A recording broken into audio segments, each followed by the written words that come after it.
And I know that you're seeing a lot of demand from clients out of the US. There's obviously a lot of uncertainty there with the election and general climate. I mean, what do you think's driving people to look at options outside of the US who are currently based there?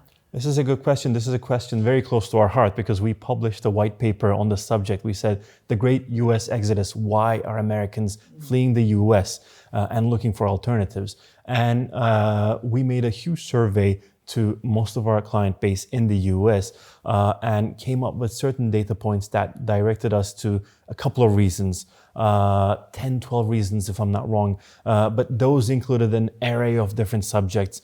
Some were not quite comfortable with the current polarization in the country. The social unrest, the political unrest were some of the reasons, but also the cost of living that's been really going quite high in recent years. The inflation that hasn't been there for a long time, but made an appearance again in the recent years. And then there were stuff like climate change and just retirement planning or diversification in terms of investments.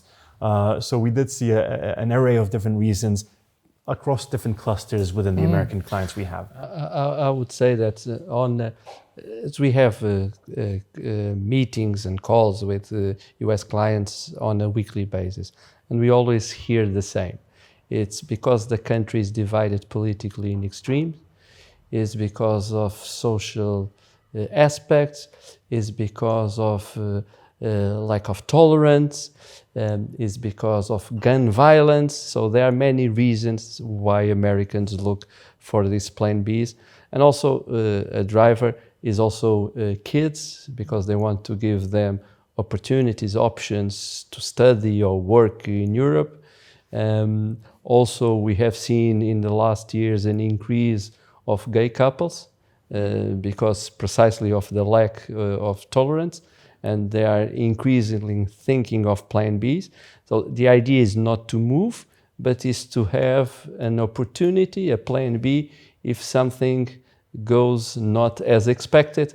And as we see right now, the political situation in the US is, I would say, not the most stable one. One other factor that would be worth mentioning is really the paradigm shift after the pandemic around remote work.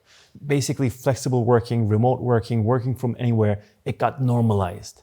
So that opened a new door in, well, anyone's mind internationally, but Americans also took their part. So although it wasn't an option beforehand, right now they can continue their career, their work, regardless of where they are. They don't necessarily need to be based in the US. So that created some appetite. And the American way of looking for the lifestyle in terms of work-life balance is very different than the one in Europe. And it can look quite appealing to an American, the one present in Europe, really. And not only Americans, just to give you some example. We were helping a couple of months ago a couple. She was from South Africa, he was from Norway. Both were working for US companies, one in New York, another in Boston, and they decided to move to Portugal to work remotely. And they say, we have here the best life. Why? The best life? Okay, but explain us why you have the best life. Say, well, we go every morning, 8 a.m., we are at the beach surfing until 12 o'clock, then we come home, we have a shower, we eat something, and we start working at 1 p.m. Portugal time, which is 8 a.m. in Boston and New York. Then we have late dinners with our friends. The next day we are at the beach in the morning surfing again. So we are now inviting our friends and convincing them to come here also, to move here to Lisbon and work from there.